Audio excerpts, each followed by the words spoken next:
చాలా మంది ఏం చేస్తారు, చాలా మంది రాత్రి 12కి బయలుదేరతారు. అసలు యాక్చువల్ గా నిద్రపోయే టైం కరెక్ట్ గా 2 నుండి 5 అనేటువంటిది వెరీ డేంజరస్ టైం మనకు, అర్ధరాత్రి. ఈ టైంలో రోడ్డు పక్కన ఆపుకొని నిద్రపోయి మళ్ళీ 5కో 5:30కో స్టార్ట్ అవ్వడం బెస్ట్ ఆప్షన్. కానీ ఆ 2 నుండి 5 మధ్యలో ప్రయాణం చేయడం డేంజరు. అలాగే రాత్రిపూట డ్రైవర్లను నమ్ముకొని ప్రయాణం చేయడం డేంజరు. సో మనకైతే ఆ డ్రైవర్లు చేస్తేనే సమస్యలు వస్తున్నాయి అంటే మనకు అస్సలు చేయరాదు. ఎందుకంటే మనం డ్రైవర్లం కాదు కాబట్టి, మనం టెంపరీ డ్రైవర్లము, మనం ఎప్పుడెప్పుడో డ్రైవింగ్ చేస్తూ ఉంటాము. సో సాధ్యమైనంత వరకు రాత్రిపూట ప్రయాణాలు చేయాల్సి వచ్చినప్పుడు ఏం చేయాలంటే మాస్ ట్రాన్స్పోర్ట్ వాడాలి. ఉదాహరణ ట్రైన్స్, బస్సులు, ఫ్లైట్లు వాడుకుంటే సో మాక్సిమం మనం అవాయిడ్ చేయగలుగుతాము. అలాగే నలుపు రంగు వాహనాలకు దూరంగా ఉండాలి. సో మాక్సిమం ఎవరికైతే రిస్క్ ఉందో ఈ 5 రాసుల వారికి, వీళ్ళు సాధ్యమైనంత వరకు నలుపు రంగు వాహనాలు, నలుపు రంగు బట్టలు, నలుపు రంగు వస్తువులు అంటే లెదర్ బూట్లు, చెప్పులు, పర్సు, బెల్ట్ ఇవన్నీ కూడా అవాయిడ్ చేయాల్సి ఉంటుంది. వీటి ద్వారా సాధ్యమైనంత వరకు సమస్యల నుండి గట్టెక్కుతారు. స్వామి గారు, పిల్లలు మీరు ఆంధ్రప్రదేశ్ చీఫ్ మినిస్టర్ అలాగే తమిళనాడు చీఫ్ మినిస్టర్ కూడా పేరెంట్స్ రిక్వెస్ట్ చేస్తున్నారండి, కొత్తగా పిల్లల్ని కనండి అంటే సంతానం కలగట్లేదని ఒక ప్రాబ్లం అదొకటి అండి.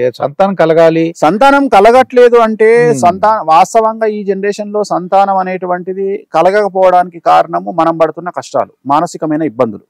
ఎందుకంటే ఒక సర్వే ఏం చెప్పిందంటే హైదరాబాద్ లో 2 వీల్ డ్రైవ్ చేసే వాడికి సంతానం కలగదు అని చెప్పారు. అంటే వాడు 2 వీల్ డ్రైవ్ చేయడం అనేటువంటిది 100 మంది భార్యలను మెయింటైన్ చేసేంత టెన్షన్ అంట వాడికి ఆ ట్రాఫిక్ లో. సో అందుకని వాడికి స్పర్మ్ కౌంట్ తగ్గిపోతా ఉంది, శుక్రకణాలు తగ్గిపోతా ఉన్నాయి. సో ఇలాంటి సందర్భంలో ఏంటంటే జనరల్ గా ఇప్పుడు ఒక్క సంతానమే బెటరు. బట్ సంతానం లేనటువంటి వాడు చాలా సంతోషవంతుడు. ఎందుకంటే అసలు పెద్ద పెద్ద దేవతలందరికీ ఎవరికి సంతానం లేదు, జెన్యూన్ సంతానం లేదు. అంటే వాళ్ళు ఏదో చూపు ద్వారానో లేకుంటే చేతి స్పర్శ ద్వారానో పుట్టినోళ్లే గానీ జెన్యూన్ గా సంతానం లేదు దేవతలకు. సో అట్లాగే దేవతలు అనుకోండి, సంతానం లేని వారు సంతోషపడండి కలియుగంలో. ఒకవేళ కావాలనుకుంటే ఏం చేయాలి అంటే త్రయంబకేశ్వరంలో నారాయణ నాగబలి అని పూజ ఉంటది, ఆ పూజ చేయించడము. లేదంటే కామాఖ్య దేవాలయంలో ఒక రోజు నిద్ర చేయడము. ఇలా చేసినట్లయితే వాళ్లకు సంతానం అనేటువంటిది కలుగుతుంది.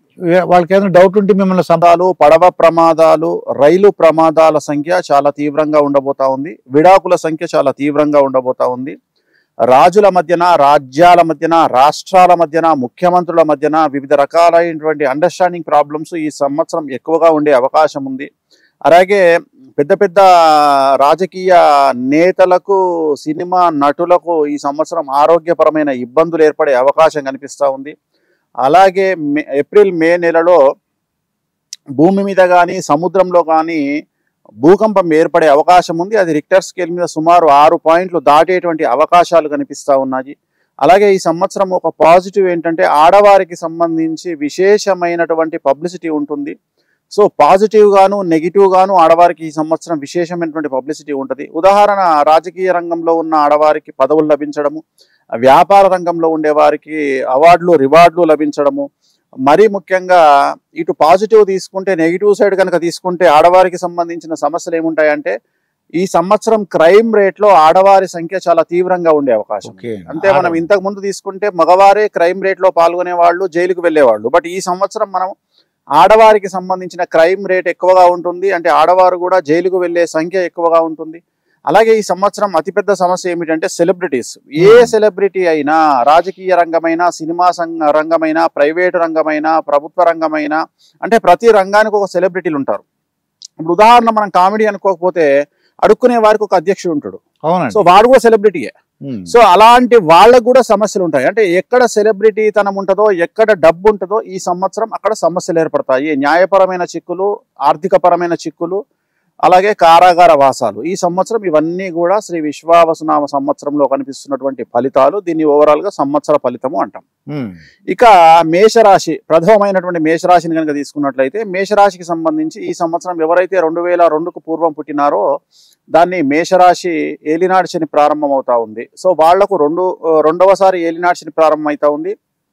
సో మేషరాశి వారికి సంబంధించి పెను సంచలనాలు ఈ సంవత్సరం ఉండబోతా ఉన్నాయి. ఉదాహరణ, విద్యార్థులకు ఉత్తీర్ణత శాతం తగ్గడము, అలాగే వీసాలు రిజెక్ట్ అవ్వడము, అలాగే ఇతర దేశాలకు వెళ్ళడానికి డాక్యుమెంటేషన్ ప్రాబ్లం రావడము, అలాగే మార్కులు తక్కువగా రావడము, అలాగే బ్యాక్లాగ్స్ ఉండిపోవడము, అలాగే లవ్ లో ఫెయిల్యూర్స్, ఉద్యోగం కోల్పోవడము, ఉద్యోగస్తులకైతే ఉద్యోగం రాకపోవడము, కోల్పోవడము, ప్రభుత్వ ఉద్యోగస్తులకైతే ఏసీబీ, సిఐడి, సిబిఐ లాంటి కేసులు, వ్యాపారస్తులకైతే ట్యాక్స్ల పరమైన ఇబ్బందులు, ఉదాహరణ GST, sales tax, commercial tax, అలాగే రైతులకు 2 పంటల రాబడి దిగుబడి అధికంగా ఉండడము, స్త్రీలకైతే భార్యాభర్తల మధ్యన గొడవలు, కళాకారులకైతే వాళ్ళ అవకాశాలని వేరే వాళ్ళు తన్నుకుపోవడము. సో ఏ రంగంలో తీసుకున్న 99% నెగిటివ్ అనేది ఈ సంవత్సరం కనిపిస్తూ ఉంది.